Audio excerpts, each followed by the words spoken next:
pa nga lang ngayon at una pa ako sa first mabigyan ng bulaklak.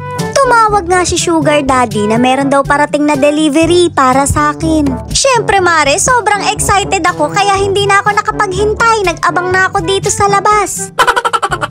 Habang naghihintay nga ako, napansin ko yung kanal namin kalmado ngayon, wala kasing naglalabang sabay-sabay. Medyo naiinip na nga ako pero lamang pa rin yung kilig. Ikaw ba naman Mare maalala ngayong Valentine's Day? Kala ko pa naman mag-gin lang ako, mukhang may bulaklak at chocolate ako. Nakikita ko pa lang yung sasakyan sa malayo, kinakabahan na ako. Mare, kilig na may halong kaba. Medyo nagigilty tuloy ako sa Sugar Daddy ko dahil iniisip ko baka hindi ako mahal. Wala kasing ka-sweet-sweet sa katawan pero ngayon naisip ko hindi lang siya showy. Kita mo naman Mare, bibigyan lang ako ng bulaklak, pinadeliver pa sa iba. Pero okay lang, kilig pa din. Hindi na nga ako makapaghintay kaya tumutok na ako sa pintuan ng sasakyan. Shoota Mare, mali yata sila nang napuntahan. Buhay na buhay pa naman ako kahit inom ako ng inom. Mare, para sa akin nga to, may picture ko pa. Ano na naman kaya ang pumasok sa utak ng Sugar Daddy ko at binigyan ako ng bulaklak ng patay? Mare, hindi pa ako ready.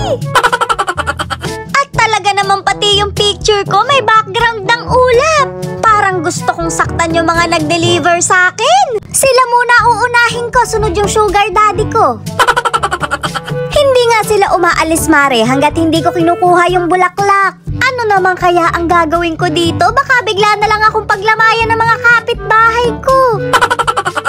Todo effort nga ang Sugar Daddy ko, ang mahal-mahal pa naman ito. Mukhang nagpapahiwatig Mare na ito yung kahahantungan ko sa kaiinom ko.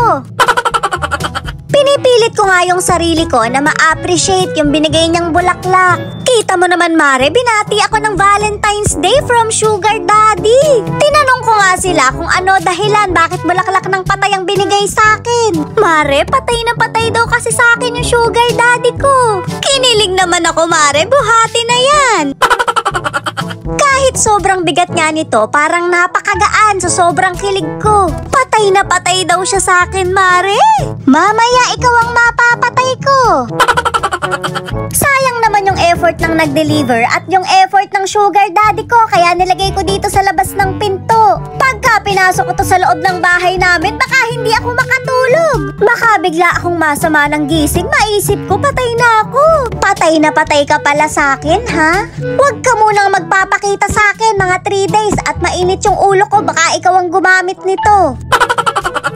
Kahit anong isip ko nga Mare, pampalubag ng loob, hindi ko talaga matatanggap to. Ayokong pirmahan yung receipt at isosoli ko na. Valentine's Day ngayon, ginawang undas. Ilalayas ko na nga agad sa labas ng bahay namin at baka bigla na lang akong iyakan ng mga kapitbahay ko. Parang gusto kong manakit.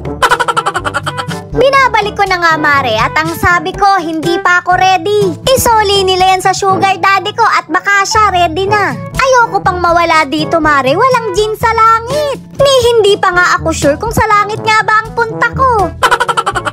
Medyo nakaramdam nga ako ng pagka-guilty dahil sinosoli ko. Syempre Mare, nag-effort yung mga nagdi-deliver na hanapin yung bahay ko. Kaya naman kinuha ko yung natitirang stock ko ng gin at ibibigay sa kanila. At ang sabi ko, i-deliver nila yung bulaklak sa mismong bahay ng Sugar Daddy ko. Pakilagyan ka ako ng picture niya at lagyan ng rest in peace. Ina-advance ko na yung mangyayari sa kanya mamaya. O diba Mare, de everybody happy?